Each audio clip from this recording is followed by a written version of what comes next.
হরে কৃষ্ণ, রাধে রাধে। নাভাদাস বাবাজির কথা আমরা সবাই জানি। তো তার গুরুদেবের নাম ছিল অগ্রদেব দাসজি।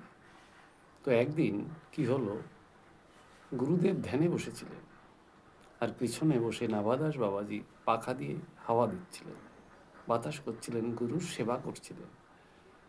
গুরুর সেবা মানুষকে, এক ভক্তকে কোথায় পৌঁছে দিতে পারে আর তার কৃপা কতটা সে প্রাপ্ত হতে পারে, সেটা এই ঘটনার মাধ্যমে আমরা জানতে পারবো। আপনারা মন দিয়ে শ্রবণ করবেন।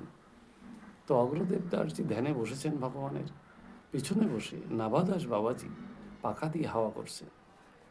তো ওই টাইমে কি হতো, রেলপথ তেমন একটা ছিল না, গাড়ির পথ তেমন একটা ছিল না, পাকা রাস্তাও তেমন একটা ছিল না।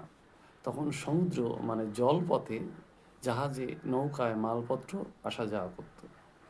তো এই অগ্রদেব দাসজির এক ভক্ত, বিশাল বড় অবস্থা, বড় লোক, তিনি জাহাজে করে মাল নিয়ে আসা যাওয়া করতেন বিভিন্ন জায়গায়। তো একদিন কি হলো, সেই শেঠজি, অগ্রদেব দাসজির শিষ্য, তিনি জাহাজে করে মাল নিয়ে আসছিলেন। মাল নিয়ে আসার সময় এমন ঝড় তুফান শুরু হলো, তখন সেই শিষ্য অর্থাৎ শেঠজি কোনো দিশা না পেয়ে তখন গুরুদেবের স্মরণ করছিলেন যে গুরুদেব আমাকে বাঁচান, গুরুদেব আমাকে বাঁচান। এদিকে অগ্রদেব দাসজি, যিনি গুরুদেব ওই শেঠজির, তিনি ধ্যানে বসেছিলেন, অথচ ধ্যানে তার মন বসছিল না। তিনি তার এই শিষ্যের সাড়ার ঠিক পেলেন। পেছনে দাঁড়িয়ে নাভাদাস বাবাজি, তিনি পাখা দিয়ে হাওয়া করছিলেন, তিনি কিন্তু এই অন্তর্দৃষ্টির মাধ্যমে সেটা বুঝতে পেরেছিলেন যে গুরুদেবের কোনো শিষ্য বিপদে পড়েছে, তার জন্য গুরুদেবের ধ্যানে মন বসছে না। তখন নাভাদাস বাবাজি পাখা দিয়ে হাওয়া একদিক করে দিলেন। দুইভাবে হাওয়া দেয়, দুই দিকে, তা না করে একদিকে হাওয়া দেওয়া শুরু করলেন। যেই একদিকে হাওয়া দেওয়া শুরু করলেন, ওদিকে সমুদ্রের সেই যে ঝড়, সেটা কিন্তু থেমে গেল এবং জাহাজটা নিরাপদে সঠিক দিকে পৌঁছে যেতে লাগলো। বিপদ মুক্ত হয়ে গেল সেই ভক্ত। তো তখন গুরুদেবকে নাভাদাস বাবাজি বলছেন যে গুরুদেব, আপনার শিষ্যের বিপদ কেটে গেছে, আপনি নিশ্চিন্তে ধ্যান করুন। তখন অগ্রদেব দাসজি বলছেন, নাভা, তুই কি করে টের পেলি? আমি তো তোকে বলিনি যে আমার শিষ্য বিপদে পড়েছে। তখন নাভাদাস বললেন, গুরুদেব, আপনারই আশীর্বাদ। তখন অগ্রদেব দাসজি বললেন, এবার আমি বুঝতে পেরেছি তুই এই জ্ঞান কি করে পেয়েছিস।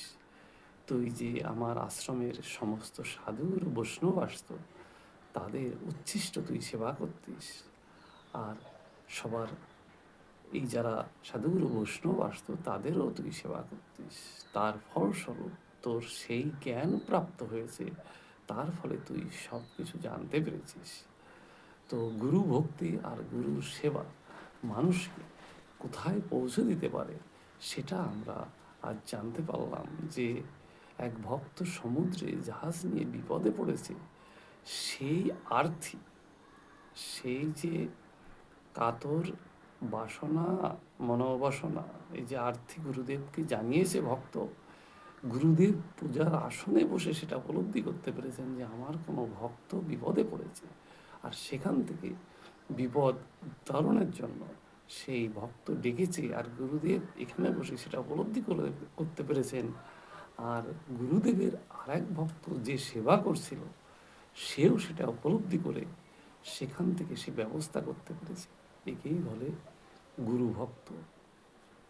আপনি যদি গুরুদেবকে সেইভাবে ভক্তি করেন, শ্রদ্ধা করেন, তার সেবা করেন, আপনি কিন্তু অনেকটাই ক্ষমতাশালী হবেন, অনেকটাই পুণ্যবান হবে, অনেকটা আপনার আধ্যাত্মিক চেতনার উন্মেষ হবে আপনার শরীরে, আপনার মনে। তার জন্য শাস্ত্রে বলে, গুরু ভগবান, গুরুকে ভগবান তুল্য শ্রদ্ধা করতে হবে, তার সেবা করতে হবে, তবেই তার থেকে আপনি সেই শক্তি আপনার ভিতর আসবে, ভগবান কৃপা করবেন আপনার উপরে। তার জন্য সবসময় গুরুদেবের স্মরণ করবেন, তার চরণে প্রণাম জানাবেন এবং তার সঙ্গে যোগাযোগ রাখতে হবে। আমরা হয়তো দীক্ষা নিই, কিন্তু গুরুদেবের সঙ্গে ঠিকমতো যোগাযোগ রাখি না, তার জন্য তার ফলও ঠিকমতো পাই না।